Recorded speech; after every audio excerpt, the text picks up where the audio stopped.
పోయిన చోటే వెతుక్కోవాలి అన్నాడు. అంటే తెలంగాణలో అధికారం పోయింది కనుక, కాంగ్రెస్ పార్టీ అధికారాన్ని లాక్కుంది కనుక, కాంగ్రెస్ నుంచి అధికారాన్ని లాక్కోవాలి, పోయిన చోటే వెతుక్కోవడం కరెక్ట్.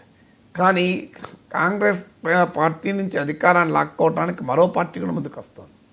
అందువల్ల నీవు బీజేపీతో పోరాడకుండా కాంగ్రెస్ నుంచి అధికారాన్ని ఎలా లాక్కుంటారు? అధికారం లాక్కునే అవకాశం లేదు. పార్లమెంట్ సీట్లు ఎవరు లాక్కున్నారు? బీజేపీ లాక్కోలేదా?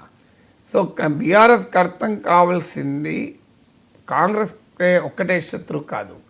మీరు ఒక ఓటింగ్ ప్యాటర్న్ చెప్తున్నాను నీకు. 2018 అసెంబ్లీ ఎన్నికల్లో బీఆర్ఎస్కు 47% ఓటింగ్ అయితే 47 అనుకుంటారు, 47%. అసెంబ్లీ ఎన్నికలకు వచ్చే వరకు 10% తగ్గిపోయింది ఓటింగ్ నియర్లీ. ఆ ఓటింగు ఎవరికి పోయింది మీరు లెక్క తీయండి. మీ